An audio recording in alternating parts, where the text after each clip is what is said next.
Sa paligsaang Urabuto Satsujin, una naglaban ang Hokage team laban sa Crew team.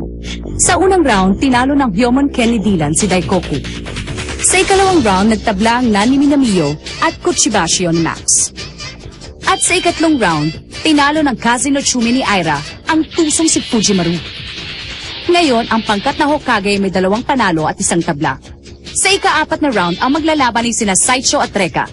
Taglay ni Saicho ang mahiwagang Shikigami at si Reka naman ay taglay ang kapangyarihan ng 2 Flame Drag.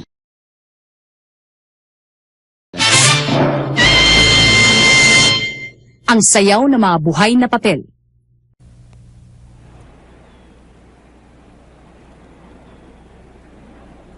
Sampung minuto. Tatalunin kita sa loob ng 10 minuto. Mayabang ka pa rin magsalita kahit na nakita mo ng aking dragon na sinadare. Ika-4 na laban! Simulan na!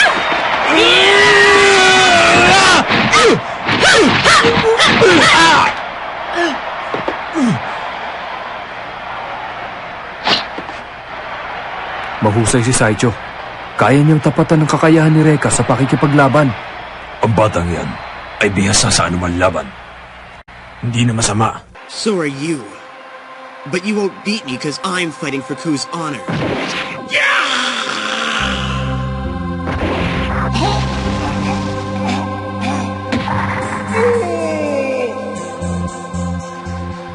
Ang Ku ay lumalaban upang makamit ang dalisay na lakas. Subalit nakilala ang aming pangkat bilang mamamatay tao.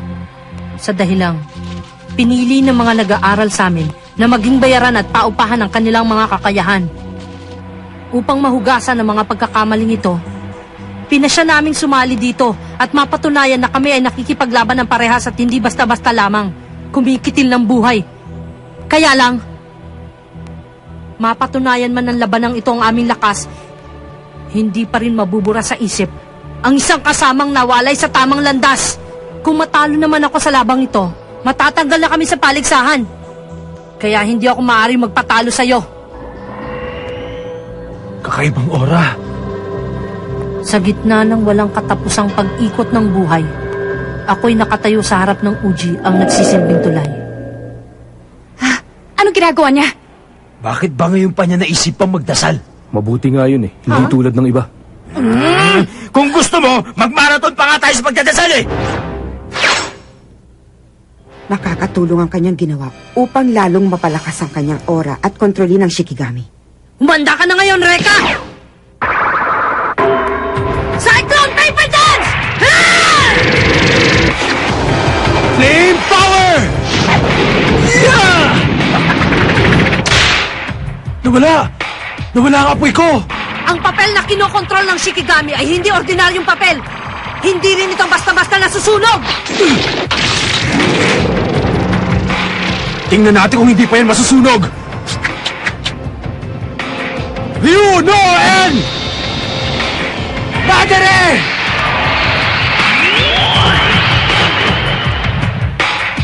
Yeah! Ha? Anong...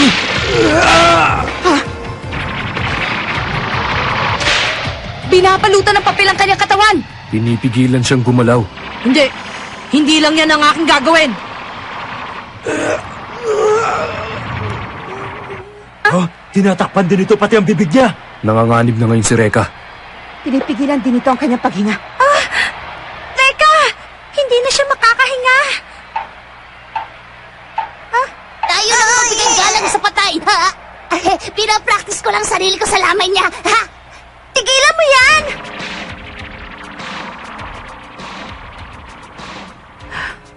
Hindi na siya makakatakas pa. Ilang sandali na lang bago siya maubusan ng hangin para makahinga. Ano? Gaya ng sinabi ko, sa loob ng 10 minuto matatalo siya. Reka! Ano pa bang hinihintay mo? Kumalas ka na dyan! Maaaring hindi niya nakaya. At laban sa Shikigami ni Saicho, maaaring hindi na siya makalabas pa ng buhay dyan. Si Reka! Huwag ka mag-alala! Ipagdarasal ko yung kaluluwa! Bago pa man niya makaharap ang Uruha, ay natalo na siya. Kung hindi niya matalo si Saicho, wala siyang laban kahit na sino man sa ating pangkat. Ganun lang kasimple yun. Reka, nararapat lang sa iyo ang ganyang uri ng kamatayan. Isang kamatayang walang kalaban-laban. Hindi naman pala siya ganong kalakas. Reka! Reka! Reka, sumagot ka! Tumagal lamang siya ng 3 minuto. Hindi ko akalaing ganun pala siya kabilis matatalo. Malinis ang aking pagkapanalo. Miss Official, ideklara mo nang nagwagi sa labang ito. Ha? Pag pinakawalan ko na siya ngayon, maaring maligtas pa ang kanyang buhay. Dahil sa kawalan ni Reka Hanabishi ng kakayahang lumaban, ang nanalo ay mula sa pagkatang...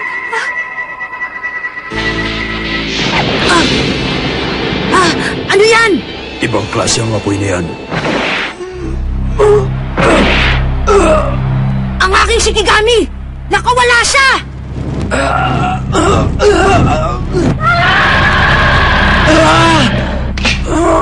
Tumigil ka! Hindi lang ang kalaban ni Reka ang gusto ng kanyang apoy, kundi pati si Reka mismo. Tigilan mo na yan, Saiha! Pwede ba uminahon ka?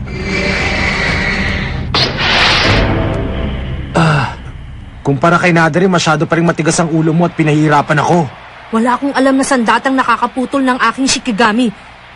Anong klaseng talim ba yun? Ryuna and First Dragon, Saya! Ito ang aking Fireblade! Magaling, anak.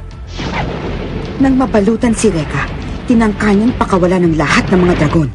Hindi sila makalabas, subalit ipinako ni Sai ang kanyang lakas sa isang maliit na butas. At doon niya ibinuhos ang lahat ng kanyang kapangyarihan. Parang sa tubig. Normal lang ang lakas nito pag hinayaan mong dumaloy. Pero pag pinigilan mo, lalakas ang tapon. Parang gano'n na nga. Fireblade ng dragon? Wala ka ng oras pa para mabigla. Hindi ba dapat tatapusin mo na ako? Saicho? Pero mabibigo ka lang dahil hindi ako matatalo. Kung di ikaw! Prinsesa Yuki, pinapapurihan ang iyong mga bulaklak. Dadasal ka na naman, ha? At ang patuloy na pagtulo ng iyong hamog ng buhay. Hindi na uubra sa akin ngayon ang mga orasyon mo! Dahil kaya mo sa akin ang hanap ni Saya kahit na anong bagay! Saicho! Espada ni Fuyo! Yeah! Hindi pwede to! Naging espada ang papel?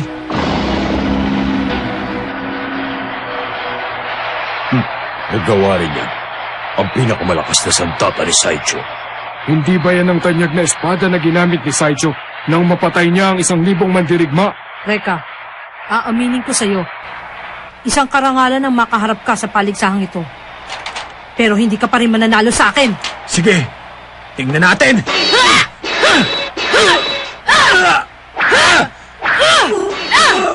Nakakatuwa naman. Nalampasan niya ang Shikigami at ngayon ay lumalaban na ng patas kay Saicho. Inimbita ko siya sa paligsahang ito. Sayang ang aking plano kung hindi niya malalampasan yan. Mastan mo, tumaganda na ang laban.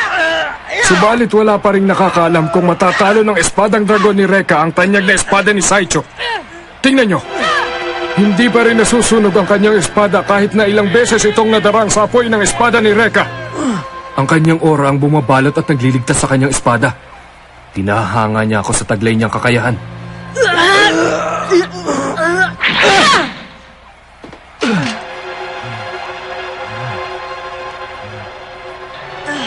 Saicho, huwag mo na patagalin ang laban.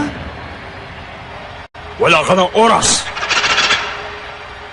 Hindi maaari. Hindi ako papayag. Hindi ako patatalo sa kanya! Kanyang ora, ano na naman kayang gagawin niya? Panahon ng taglagas at ang hangin ay dahan-dahang umiihip. Pero habang abala ka dyan, may pagkakataon na ako para umatake! Batid nating lahat. Ang kasunod nito ay taglamig. Uunahan na kita sa paglusob! Huli ka na! Rokasan! Pinino! Sushi! Narihira! Kumachi! Echo! Kisan! At ang pangwakas na tira!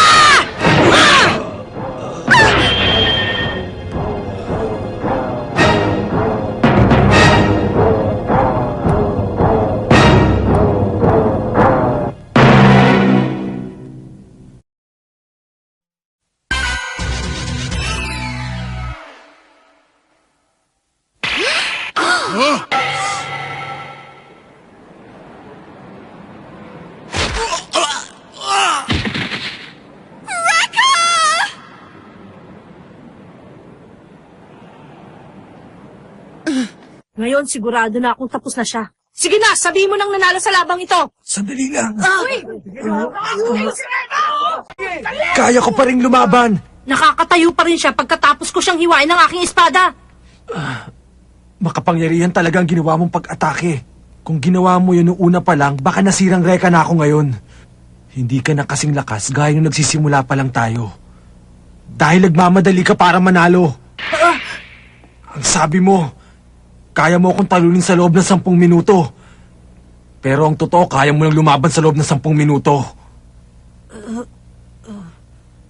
Sabihin mo, tama ba ako o hindi? Hindi mo alam ang buong katotohanan. Saicho! Huwag ka mag-alala, Master. Oo, hindi ka nagkakamali dahil ang aking katawan ay hindi makakayanan ng mahabang labanan. 10 minuto ang aking hangganan. Ang dahilan ng aking kahinaan ay naganap ng sinubukan kong pigilan ang karamihan sa aming mga mag-aaral. Emilio! Takeshi! Zano! Sino kayang may kagagawa nito? Bakit nangyari ito ngayong wala si Master Kukay? Kami ang may kagagawa niyan. Gamit ang kakayahan ng Ku. Anong sinabi mo? Nagkaroon kami ng maliit na pagtatalo dahil nagkaiba ang aming mga paniniwala. Sabi namin, kikita kami ng malaki gamit ang kakayahan ng Ku. Hindi kayo mabubusog kung puro laban lang ang gagawin namin. At saka may mga utang din kaming dapat na bayaran. Napag-alaman ko nga na ang ilan sa inyo ay bayarang mamamatay tao. Bakit nyo dinungisan ang ating karangalan? Master Saicho, bakit hindi ka gumisay sa katotohanan? Tulungan mo na lang kami. Sigurado yayaman ka.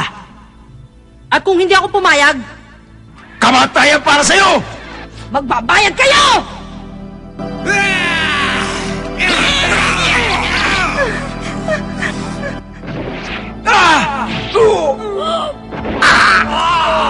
Tumigil na kayo! Saicho!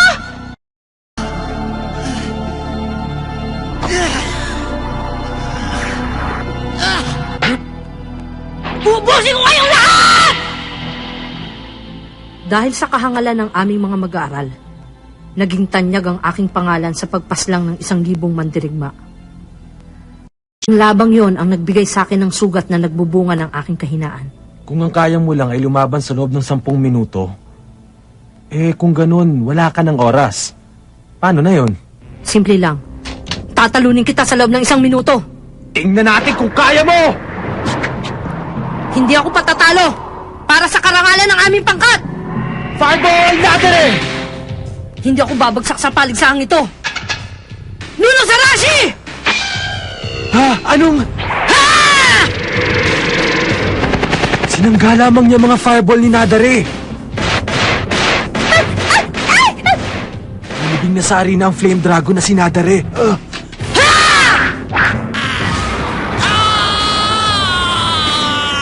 Tinamaan si Reka! Reka! Pagsak na si Reka!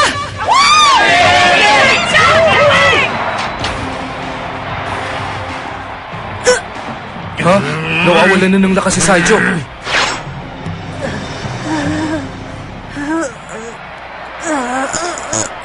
Saicho! Ngayon po ay bagsak na rin si Saicho! Master, gano'ng kahaba pa?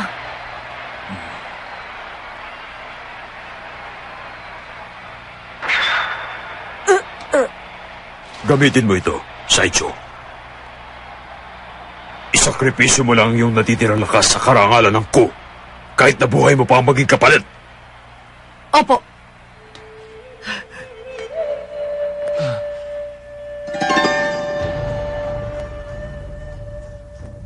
Patawad, Maita. Kakailanganin ko palang gamitin ng mga ito. Pasensya ka na, ha? Pinipilit ko lang umiti kahit naaalis ka na. Salamat, Maita. Salamat sa mga tagak na ginawa mo. Sila ang magliligtas sa akin. Hindi mo naiintindihan, Saicho. Kapag ginamit mo ang mga yan, tiyak na malalagay sa panganib ang iyong buhay. Alam ko, buo na ang pasya ko. Para sa karangalan ng aming buong pangkat, pumapangalawa lamang ang aking buhay. Saicho?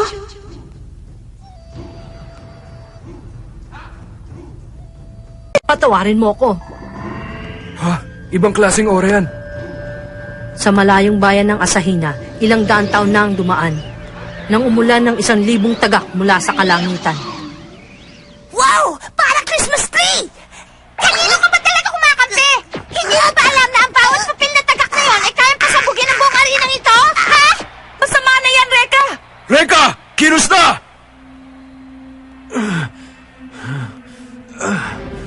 Hindi mo na ba kayang tawagin ng mga dragon? Sa bagay, wala rin naman silang magagawa.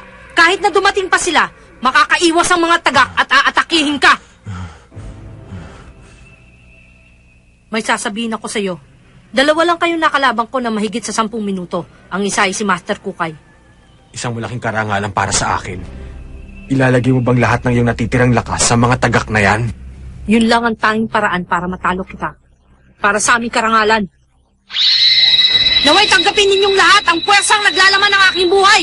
Palagay mo, ano naman kaya ang gagawin ni Reka? Wala na siyang magagawa. Ni hindi nga niya may kilos ang buong katawan niya. Tapos na siya.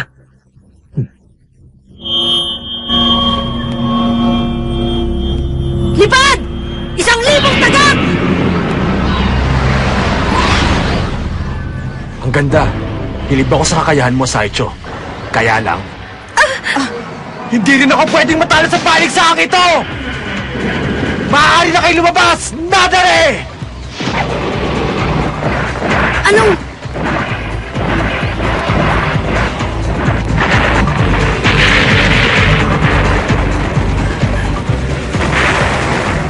Ang alam ko, ito rin yung bolang apoy na sinangga ko kanina. Pero paano? Hindi nawawala ang kapangyarihan ng Flame Dragon na sinadare. Biniro niya sa akin na gusto niyang antayin ang susunod mong pag-atake. Kung ginamit ko ang aking apoy, madali mo itong maiiwasan. Kaya umayon ako sa kanya upang magantay ng tamang pagkakataon. Hindi ko inisip na mangyayari ito. Saicho! Nagamit ko ang lahat ng aking lakas at lumampas na rin ako sa aking hangganan. Tabi ko ako.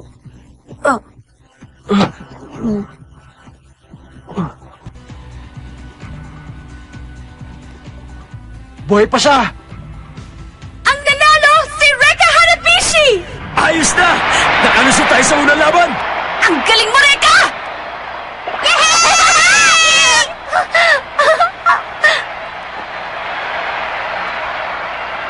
Saicho, pangako maglalaban pa tayong muli. Pag magaling ka na, Reka Hanabishi, pinahanga mo ko ng gusto. ano ka mo?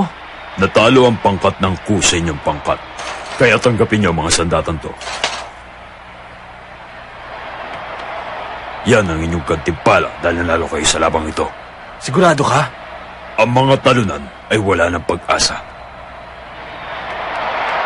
Mali yata to. Sandali! Aray, ano ba problema mo? Sabi ng sandali! Ganyan mo na lang ba tatanggapin na inyong pagkatalo? Ang alam ko sumali kayo dito para maibalik kayo inyong karangalan. Pero bago ka nagkaroon ng pagkakataong lumaban, natalo ng pangkat mo. Huwag kang pumayag. Anong gusto mo sabihin? Kung gusto mo talagang ipakita ang kapangyarihan nyo, bilang pinuno ng inyong pangkat, dapat harapin mo ko at labanan ngayon. Ano? Ano ba pinagsasasabi mo dyan, Reka? Nakalimutan mo na ba? Tapos ng laban kaya hindi mo na siya kailangan pangharapin! Huwag ka na magpatawa! Seryoso ko. Sira ulo talaga. Hindi mo ba alam na kahit manalo pa sa'yo si Kukay, hindi pa rin mananalo ang kanilang pangkat? Hindi na mahalaga yun. Alam ko na. Binibigyan mo pa kami na isa pang pagkakataon, tama ba? Tama ka! Kung ganon tinatanggap mo. Hindi dapat masayang ang pinagpaguran ni Saicho. Bata ka. Ibang klase. O sige, at hindi mo na rin pwedeng pauwiin ang sinabi mo. Tayo na! Dahil sa pangudyok ni Reka, ang dati-rating kalmadong pinuno ng Ku na si Kukay ay nagbagong bigla. Subalit gaano nga ba kalakas ang kapangyarihan ni Kukay?